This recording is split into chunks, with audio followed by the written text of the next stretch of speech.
Hello guys, welcome to my Terrace House tier list. Gotta love the alliteration.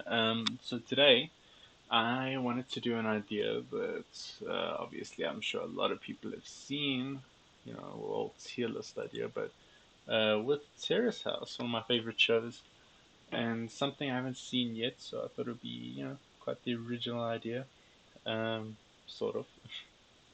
So, anyways, so I wanted to start by doing the original season, Boys and Girls Next Door, and as I already know, no one is going to be watching this. At least I can do this one, seeing as most people in the West haven't watched the season. And please, I beg of you, if you somehow found this and you enjoyed the seasons on Netflix, please watch the original season. As yeah, the first season is the best season. Boys and Girls Next Door is the best. Um, yeah, I figured I'd probably just do the first season first. I mean, or the first season by itself, because you just throwing everyone in together like they've got it over here would probably just take too much time, and I'll just do them as separate videos. So if you want to see my thoughts on a specific season, you can watch that video. But yeah, this is gonna be just for the people who lived in the first season. But yeah, definitely my favorite season of Terrace House, and uh, just look for the fan translation by Terrible House. I mean, yeah, they've done us all a service, and I hope someone I can persuade anyone to see the first season. But if you've seen it, here are my thoughts on all the guests from it. So, without wasting any more of your time, let's start with Sena. So Sena, I'm sure everybody's heard of Sena. Sena is the face of Terrace House. She is easily like where would you even start with Sena? Sena is just like she's in all four seasons.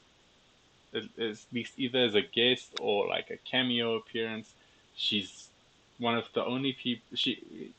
Yeah, she's the only person, to my knowledge, I'm thinking of. She's the only person to not just return to the house, but to return to the house and live there four times, if you want to count closing door. But I mean, Sana is just crazy. But I mean, in terms of what she did on Boys and Girls Next Door, she was great. She was like a sister figure, especially to Tetsuya. But she really was like, and I mean, even in Opening New Doors, they really describe her like that. But she really was the big sister, whoever she was in the house with at the time. I mean, she's just entertaining with her being with her sort of alcoholic tendencies and her tendency to sort of just cause not trauma. See, like she's not really problematic, although maybe with Ryoko she was, but she definitely, and as the panel would always say, she's lovely because she's able to sort of instigate things to happen, especially in Japan where things in the house tend to move slowly because people are a lot more reserved. She makes things happen, and it's lovely watching her. So yeah, if you can't tell, I love Sena, and she's definitely S tier because she's probably the best, female guest in Terrace House history, in my opinion, and I'm pretty sure a lot of other people's. But yeah, Sena. Next we have Masato. I don't understand the order of these because yeah, because obviously it's OG, which is but Masato is the first Terrace House um, guest, would you call it, or housemate? So yeah, kind of. I want to say iconic, but not really. If you watch the lower stage, you might recognize him as Guy's sort of mentor figure.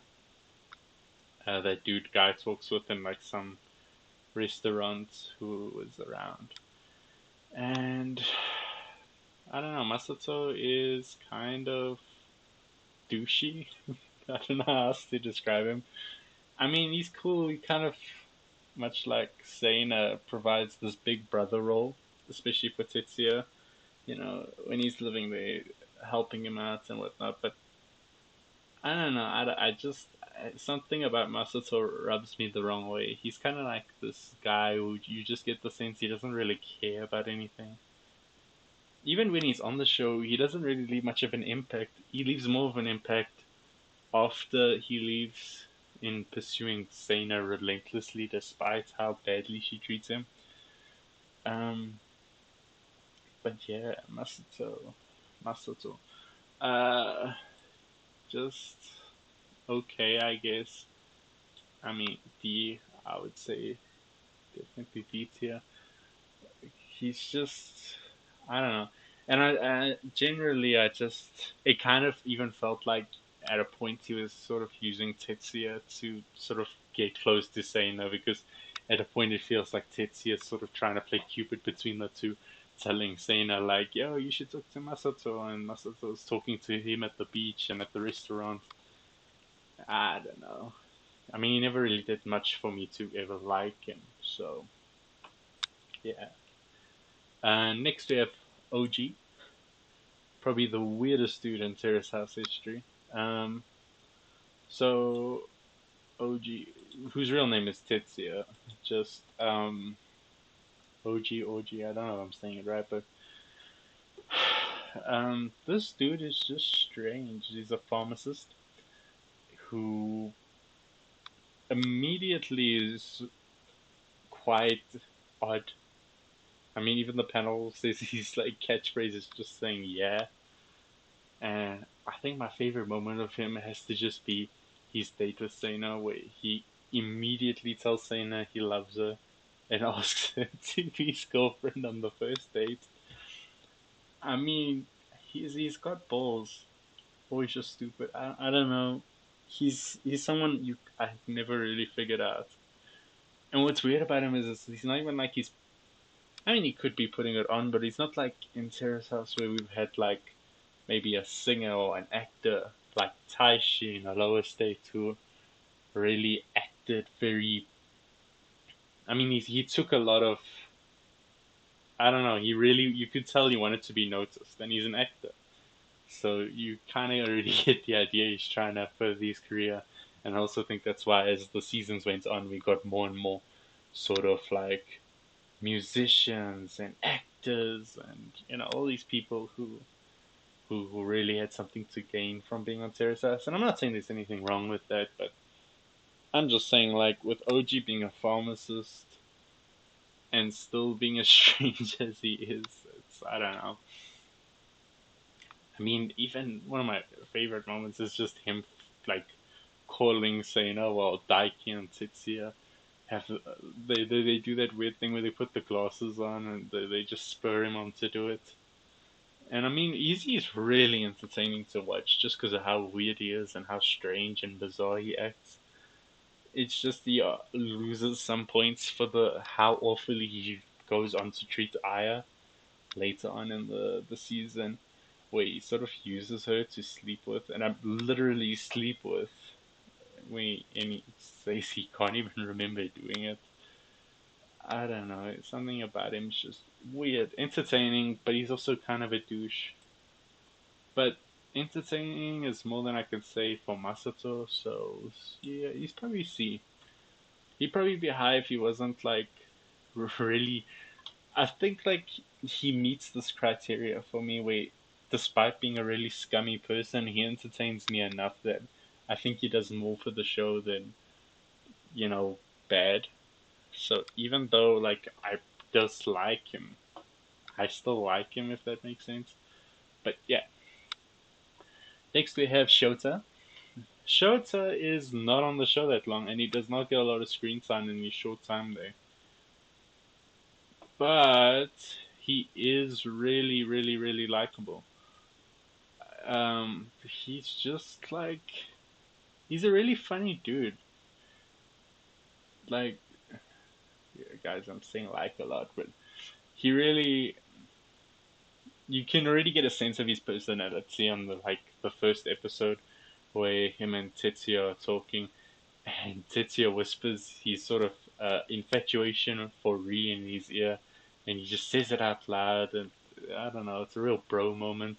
Lots of bro moments in this season, but yeah, Shota, and especially his interactions with Momoko. Sorry, I always get confused with the ballerina in the second season and her name Momoka. But his interactions with Momoko, where he, I just love his reaction when she's so nonchalantly says she's gonna get plastic surgery or get injections into her nose. I don't know, one of the funnier guests, despite how short his stay was. So I can't really put him that high because he didn't really do much or leave much of an emotional impact. But I mean, he was likable enough. So entertaining. So C tier. Next we have Tetsuya. Tetsuya is easily, without a doubt, my favorite Terrace House guest of all time. From all, okay, I've only seen part one of Tokyo's, but I'm mainly just talking about the first four seasons. But Tetsuya is the best, and I don't think he'll ever be topped. For me, Tetsuya is the epitome of what the show is about. He is one of the most likable people, and he obviously, if you've seen it, comes to be sort of the main figure of the season, as he is the only person on Terrace House in the history of Terrace House to come on the first day and be part of the initial six and stay till the very end of the season. And that's like not even like it's not even on the level of someone did it in the other seasons, because this season has 98 episodes and a movie. He was there for I think it's 2 years and 2 months. I think it's like 2012 October, sometime around there, all the way through to like late 2014, which is crazy. Tetsuya is, and not just the fact that he stayed there long, although it does make him more memorable and more likable, but he really is such a likable person. He comes onto the show being this sort of immature, I want to say shy guy. He's not really shy, he puts himself forward, but he's this sort of timid and immature dude. Kind of not as douchey as Yudai, but he arrives onto the show much in the way of Yudai being this guy who is looked down upon by everybody else for being young and immature, and he really grows in his 2 years on the show.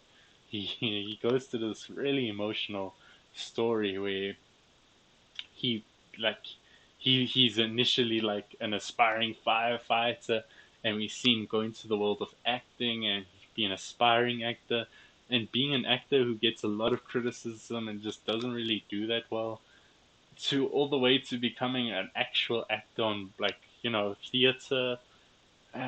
It's just really, really, really, really something to watch it. I mean, even the final episode of this season has to be my favorite just because of this moment. And this really also for me is a moment where, like, I just love his bond with Sena. It's a very brotherly, sisterly bond, because in the final episode at this point, Sena is dating Daiki, and customarily, as we've always seen, it's like couples need to leave together, right? But Sena, and it's at this point, but the other three guests have left, if you can call them guests, and it's just Daiki, Sena, and Tetsuya. And Sena asks Daiki to leave so that her and Tetsuya can leave together because they both arrived on the same day. And it's this really sort of sweet moment where we get to see this like one last interaction between the two, where Tetsuya's asking her what was her reason for even coming to the show in the first place, which is a strange question to ask 2 years after the fact. But and it ends with, it's just like, where she gets all the pictures that they took and puts them in this like photo album with letters from each of the guests who had lived there, because obviously I'd met all of them, and they just play this montage of the 2 years he spent at the house, and it is it is the most emotional moment for me in Terrace House. It's even worse than Handa leaving in the second season. I think the only thing that rivals it is some of the stuff that happens with Daiki, but we'll get there. But Tetsuya really is like, I mean, he did it all, really. I mean, I think he chases about five girls in his time there, and he doesn't have a happy ending with any of them. But it's sort of okay. Like, even in the movie, we see Daiki saying to him, "What's wrong with saying I'm Tetsuya and I accomplished nothing? Yay!" It's just, I don't know. But for me, he's just the the perfect figure for Terrace House, or well, Sena may be the face of it. For me, he embodies the spirit of Terrace House, and yeah, it's pretty much, yeah, S tier, easily S tier, easily my favorite guest across all the seasons. He is, and just his whole friendship with Daiki, especially. But I'll get there with Daiki as well, and with Yosuke. But Tetsuya. Um, Next we have Momoko, who is also super likable. I know I'm saying these things of Big Sister and whatnot a lot, but especially in this season, they all really did feel like family. I feel the housemates in Boys and Girls Next Door are way closer than, and it's probably just has to do with how long they were there and how much time the season took, but they were way closer than people in other seasons. Like, these people really did feel like a family. And Momoko really did feel like Tetsuya's sort of big sister, but the little sister of the group. I mean, she was really sweet. She never seemed to ever cause any trouble in the house. Not that I can even remember. But even she, one of her best moments is when she's teaching Tetsuya how to hold a girl's hand, which ultimately does backfire on him later on. But I don't know, she's just really sweet to him, and even like when she leaves the house, you can really tell how close she had gotten with everyone, and the fact that she keeps meeting up with Tetsuya after he leaves. I mean, after she leaves. Yeah, he never leaves, but mm, definitely really likable, sweet, funny, B tier. Okay, next we have Rie Kitahara, who is not great. Honestly, I don't like Rie. And it's not just anger towards her for like rejecting Tetsuya, but even the way she did it. But how much of an impact she really did end up leaving on the show. Like, Rie's hardly there. She's the first person to leave the house. She hardly does anything in her time there. She just does some performances. But personality wise, all I remember from her was going out with Tetsuya, and then obviously her big and infamous moment, which keeps even getting shown in later seasons. This is probably one of the most iconic moments in Terrace House history that she is famous for. But really, this moment is all that I can really remember about her that was noteworthy. Because other than that, I don't know what else she did. And this moment, of course, is the hand holding incident where Tetsuya goes in and grabs her hand, and she allows him to, and then says, "What?" It's something along the lines of "no," or it's something like that. But and he pulls her hand away, and then the camera shows in on Tetsuya's face, and he just looks distraught and destroyed. It's just not a fun time. But yeah, Ree. Um, it may seem a bit harsh, but like really, she did nothing. Because even that moment, as much as I enjoyed it, and as much as I feel bad for laughing at it, it does happen to just be one of those things where I don't know. I it was uncalled for in a lot of ways, and I know she went back and said it. But of course, she went back and said it was uncalled for. But Yeah, if tier. I mean, I can't think of one good thing about her. If you know any good things about Ree, please comment them because for me, she really didn't do anything for the show. But yeah, Hannah Yamai is pretty cool. I know she's definitely with people who've watched the season a fan favorite. A lot of people like her. Probably like her more than I do because honestly, there's some things about Hannah I just don't gel with. Like positives, I can at least say that Hannah was. She's definitely the kind of woman who doesn't take shit.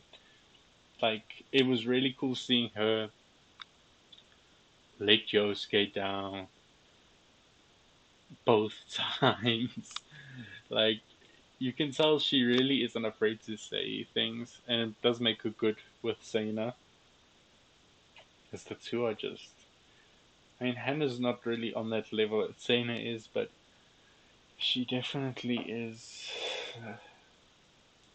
Yeah, she stands her ground, but I do feel like sometimes this can be a bit unnecessary because she does have one of my least favorite moments where she and I hate to keep going back to Tetsuya because I know he's my favorite, but I mean, obviously, him being around as long as he was and interacting with all of them, he does leave quite an impact. But I really didn't like the moment where they're watching like his first, I think it's his first acting job where he's got lines, and she goes off on him, like really overly critical. And I know in Japan that's just kind of how it is, but I mean, really critical. Like she's telling him off, like I can't even remember all the details properly, but it even sounds like she's basically saying he should give up on acting. She's saying he's so stiff and he just can't act, and it's and he is even crying by the end of it, and I can't blame him because I mean, she was rough with it. I mean, no compliments, no nothing. And I get that maybe Tessia wasn't the greatest actor, but she really did destroy his spirits, I think. Especially with how excited he seemed to be showing her and the other girls his performance. But yeah, that for me, and just even her failed relationship with Daiki, I don't know, it didn't feel like it felt like she half-heartedly entered that relationship without really trying to save it towards the end. There's just a few small things about Hannah that bug me. Like I like her, but she's definitely not one of my favorites. So I feel she fits into C tier. But yeah, alright. Next we have Daiki Miyagi, who is yeah, he's also S tier. Daiki is the one of the coolest dudes in Terrace House, probably the coolest. I mean, cool in the sense that he's really a bro. He's just like his friendship with everybody that he comes into contact with is just so nice to watch. He's really one of the nicest guys ever, and it's really fun watching him box. I don't know, like every time they had one of those episodes where he had a match, it was just like you felt it, you felt the pressure, and that's something I don't really get with Terrace House sometimes. Like obviously I'm invested in it, but I mean when Minori's doing her girls fashion show, and I don't mean to pick on Minori, I love Minori. It's just one of the first things that came to mind when she's doing her show in the second season, it's like I'm invested, but I'm not feeling it. You know, even with Armin's boxing match in the second season, who I also love Armin, it's not as there's something about the way they build up like his all of his boxing scenes, and it's the way he just acts and the way he is that you really feel for this dude. And that's why it's so soul crushing when the big moment happens where he has his health issues where he has to give up boxing. And this is like one of the most emotional moments in Terrace House. Even the panel, it shocks them to the core. It's just, it's really tragic, and it sucks that like it's not even fiction. It's just this poor dude who has to give up on his dreams. despite how good he was at it, and it sucks. But I mean, he's such a nice dude. Uh, I don't know how much more you can say. Even I think if there's one thing if you wanted to fault him on, it was the way he sort of led Miwako on. But even so, I can forgive that in some ways because you could see he felt guilty about it, and you could see Miwako kind of understood what he was doing. And I guess at the time, when you're at that low point, you do need that support from somebody, anyone. But yeah, Daiki, just a really cool dude, really nice. I mean, his interactions with everyone is just solid. But yeah. Next, we have Aya.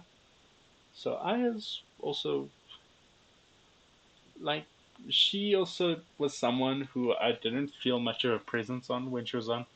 I mean, all I really can remember her for was her and OG's sort of thing. She was nice, but like for me, she was just there to kind of show how like OG's bad side in terms of how much of a douche she could be. And it's really sad seeing her just keep pursuing this dude who's just like such an ass to her. But I mean, she's nice. She just didn't really do all that much while she was there, but I do like her. She didn't really do anything bad. So I'd also say C tier. C tier, you're gonna see, I think, a few people because honestly, I think with Terrace House, you do get a lot of sort of average people, like the people in C tier where they're likable but have problems or have problems but are entertaining. Either or. But yeah. And speaking of Miwako, we have Miwako. So Miwako is definitely also a fan favorite. She's on the show for quite a long time, and initially I didn't like her all that much because it was very clear how she was leading Tetsuya on, and I also found it kind of scummy how she was chasing Daiki despite him being in a relationship. But she really starts to be much, much more likable after Daiki's accident when she starts sort of being his caretaker. Because you really get a sense she's got this pure, pure, pure love for Daiki and this pure sort of she really is just trying to take care of him, or she really just wants to help this dude get back on his feet. Even her interactions with Tetsuya are really good after they sort of failed relationship, where you do get the sense that they're just really, really good friends at this point, and that they basically now gone to like the brother sister zone. But Miwako is, I'd say, at the end of the day, really cool. I hesitate to put in A tier. I don't know. If there's like an in between, probably in between. I'm putting B for now. That might change. I don't know. We'll see. It's next uh we have Midori. Yeah, Midori is F tier. Why? Because well, I feel she went too hard on Yosuke when Yosuke's receiving all these hates and she's just getting lots of criticism. She she's hardly at the house. Obviously, I mean sometimes when people are hardly there, it does obviously impact my feelings on them. But I mean, for a short time she was there, she didn't do all that much to make her all that likable. And she has a sweet boyfriend, and she still like really does show a lot of romantic affection towards Yosuke. She's just I don't know. There's something really unlikable about her personality, and she didn't do anything. I think that's the worst with Terrace House. Is just when they leave nothing but sort of bad memories and don't really grow any sort of you don't grow attachment to them. Like which is sort of the point of Terrace House, and I think that's something Midori and Ri both share in common. But yeah, so next we have Rina. So Rina is, I would say, probably I like Rina, but not that much. Rina, for me, is cool being the first Terrace House musician other than Ri, if you want to count Ri being an idol.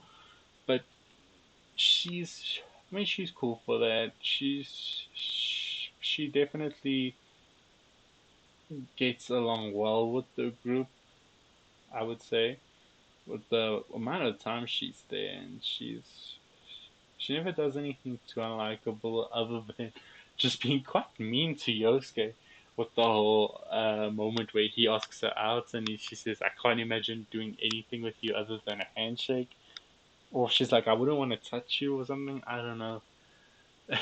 I mean, that was kind of mean, but I don't know. Just she's nice, but not that nice, I guess I could say. And that brings us to Yosuke Imai, who I suppose many of you all know has sadly passed away. But voice time and does really like if you know that if you saw it when you watched Boys and Girls in the City and you go back and watch the first season, it just does make it all the more tragic. Just like seeing this poor dude who's got a kid and who's trying his best and who sort of keeps failing to just become a better person with a lot of his downfalls, which you'll see later.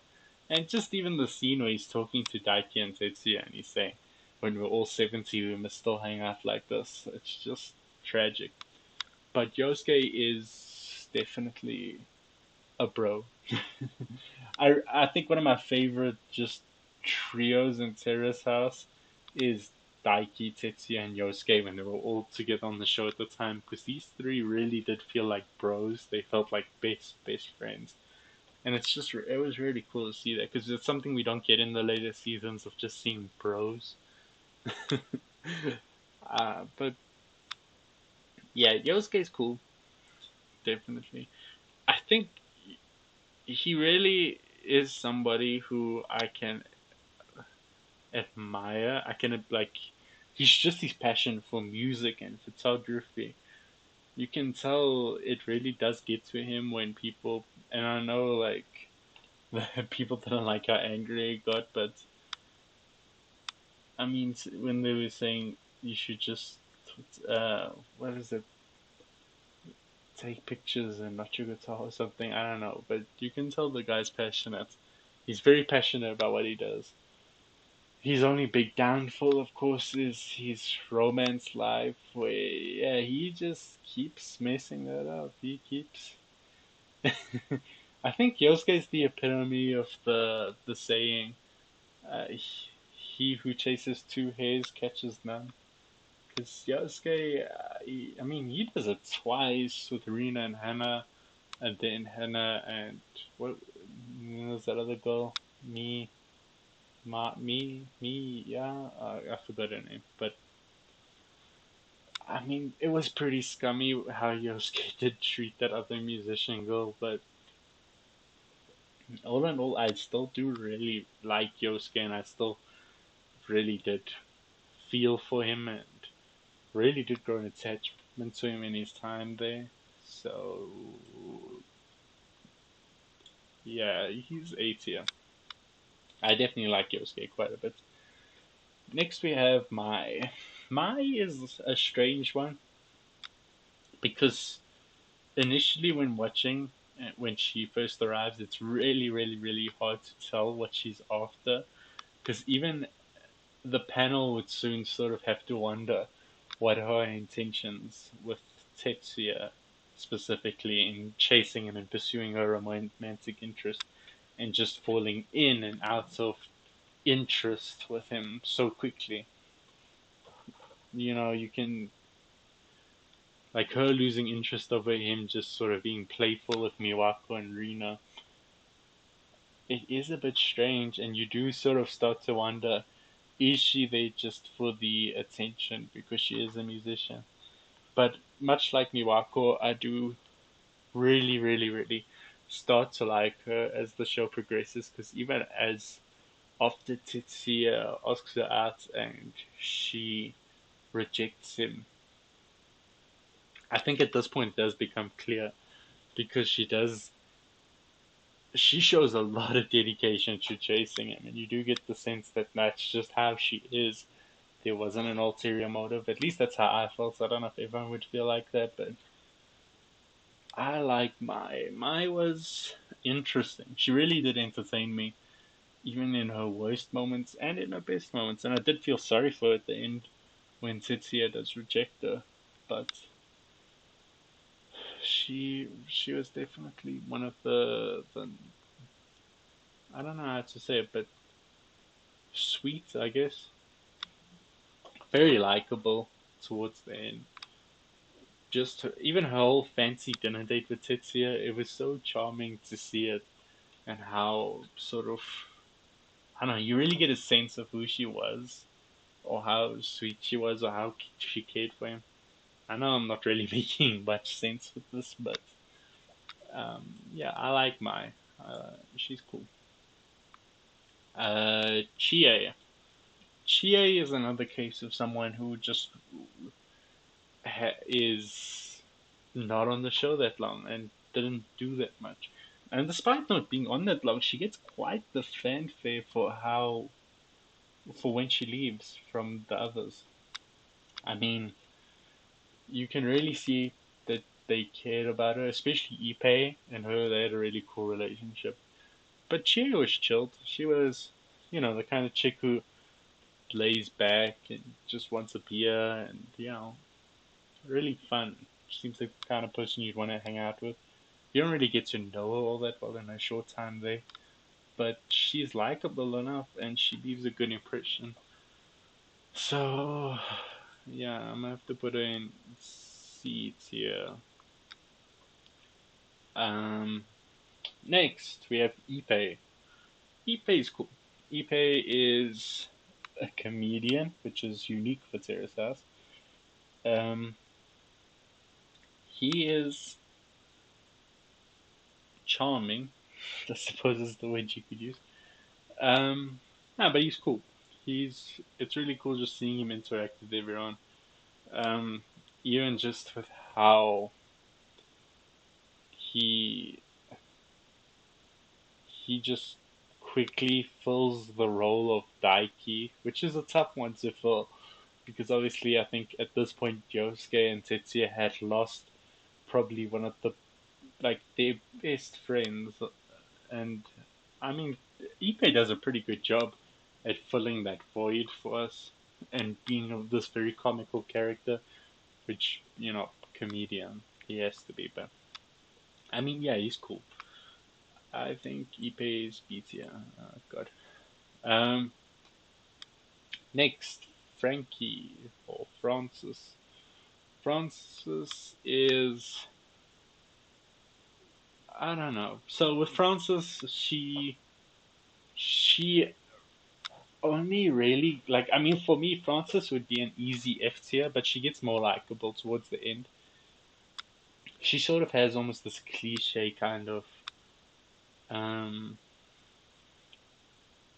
like character development moment where the things that I didn't like her for, she realizes it was stupid because at the end she realizes, oh, okay, no, maybe it's alright to have a social life and not just work your life away. But I still don't really like her for her sort of presence on the show for the majority of it until the end because like I just hate that whole sort of mentality she has from the get go where she says things like make art not friends or I live to work, I don't work to live or something like that. It's so stupid. It's so I don't even know. It's just I've always hated people with that sort of mentality of your work should be your only thing that you care about or whatnot. It's just for me a dumb way of thinking. And even she comes to realize it's a dumb way of thinking, but still, it just left a bad taste in my mouth. And yeah, eats here. Not if, because I mean, she does get better, but ultimately, Francis is. Next, we have Ryoko. So Ryoko is alright.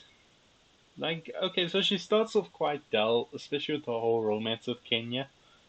But afterward, you kind of see the sort of aggressive side to her. Like, one of my favorite moments is just where, like, Kenya's like, I don't like you, I like Michiko. And she's like, how dare you? How dare you think that I even like you? What, you think you're better than me? Like, I don't know. That side to her was just really entertaining, and it was kind of fun to watch her just go off and just be this sort of this very I don't even know how to put it, but it was, she really just did go off at Kenya, and it was entertaining. Um, and she is quite likable. I don't like how she hops on Francis's whole ideology, but she's likable enough. And I do hate how Kenya leads on, but yeah, I'm feeling somewhere between B and C. Probably C, but I don't know for it. But you know what? No sense in not. Yeah, she's C tier. Um, Next we have Kenya. Kenya sucks. I do not like Kenya. Kenya, first of all, does the super douche move of leading Ryoko on. I mean, who who tells a girl that you're where you clearly have already established a very romantic interest in, and you can already tell it's kind of going on, that like wait a week and I have something to tell you, and then when you get back you turn her down, you don't tell her anything, and the whole thing of just forgetting the pillow spray was kind of douche. I just like he never really seemed fully in on Ryoko, but still chased and still sort of. I mean, I know what Ryoko said about like how dare you assume I have interest in you, but you could tell that things were gonna happen there. And then obviously the worst of all is, despite how badly he treats Ryoko and how he lets her down, he still then immediately just goes for Michiko as soon as she gets there, and still has this interest in a new girl immediately after he rejected another girl and said, "We can't be together because of my. I have to focus on my water polo." So I don't know. Kenya is just uh yeah, F tier. I don't like Kenya.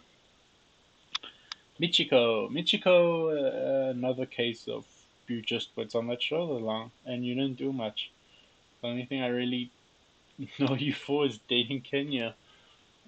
Um, that's about it.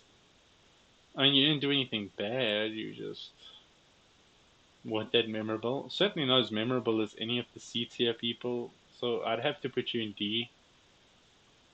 But yeah.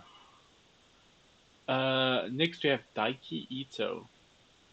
Daiki as well, although he's clearly got his own sort of unique persona to him, where I mean he goes for he dates Sana. He's really sweet to her with the whole, you know. I mean he's certainly a breath of fresh air after Masato, who was very controlling of Sana, like don't wear this, don't drink so much, and Daiki just didn't care. I mean he encouraged Sana's drinking. He was a good fit for her at the time. Well, I suppose Noah was better, but that comes later. But Daiki was. I do feel like most of his time was spent with Sana, and he didn't really do anything with anyone else in the house. And he didn't leave much of an impression on me. I would say Daiki is probably also D, even E, maybe E. I mean, Daiki really did very little to make me like him. And I know it's a bit unfair looking at it in retrospect of like how he did cheat on Sana, but I mean, I don't know. I don't think I would have liked Daiki at all if it wasn't for just that one date with Sana where he takes her to the wine bar. But I don't particularly like Daiki. And then lastly, we have the four new housemates that made it into the Terrace House movie for the finale, Closing Door, and all of them are awful. All of them are straight bad. And we'll get into it actually, even though I don't feel like it. Let's start with Yuiko. Yuiko sucks because, well, let me first make it clear I don't believe any of these four people. I think all of the events of these four people were scripted, but nevertheless, Yuiko sucks because A, she leads both Jin and Tetsuya on, which, like, I don't know why she. It's not even worth getting into. But if you've seen the movie, you know what I mean. And it was just so pointless. Everything she was there for. And especially just sort of. I mean, I know Tetsuya did what she said she did in terms of like going to clubs and whatnot, but she really likes sort of, I don't know, brings him down or looks down on him at a point where really what he was doing didn't seem that bad when you look at it. I don't know. It's just one of those things that is messy because you don't really see a lot of it on the show. But Yuiko just not all that likable at all. Yeah, F tier. Jin is also F tier. Jin. Am I even saying his name right? Is it Jin or Jun? Jin.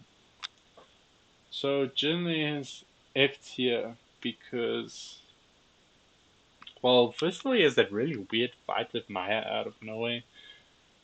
I mean, there's no reason to dislike him, but I don't know, he just seemed like this kind of weird guy who was always snooping around, and I guess it's because of his whole magazine thing. But I mean, even the way he, I don't know, with this group, I never felt like any of them were friends, and I know because the movie, it was just short and it made everything feel rushed. But Jin never felt like he got along with anyone. I mean, him and Maya argued. Yuriko let him on and clearly didn't want him. Keisuke doesn't do anything, and Tetsuya clearly didn't like him. I mean, he even has its. I mean, he didn't even like Tetsuya. He asks Yuriko out right in front of Tetsuya, despite knowing how Tetsuya feels at this point. And then we get that really funny scene where Tetsuya's playing his guitar over him so that he can't ask her out. It's pretty great, but nevertheless, Jin sucks. I don't know how else to put it. I'm gonna just be honest. Everyone from Closing Door, the movie, they are F tier. They all suck. Maya sucks because she leads Yosuke on, and like she watched the show. Surely she knows Yosuke has a kid. So why did you like? I don't know. Yosuke deserved better, man. And then poor Keisuke. Keisuke probably had potential for more, but Keisuke is the literal embodiment of doing nothing at all. Like Keisuke did nothing. He comes on, he's a basketball instructor, trainer type coach, and that's it. That's all he does. For the rest of the movie, he's just in the background. What purpose did he have there? We could have just had five guests for the movie, and that would have been like exactly the same. Keisuke did nothing at all, and he was boring. And I kind of feel bad. Like I'm sure he's not a bad guy. He's just like he's nothing. I'm surprised I remember his name. But yeah, guys, that's it. That's it for my Boys and Girls Next Door tier list.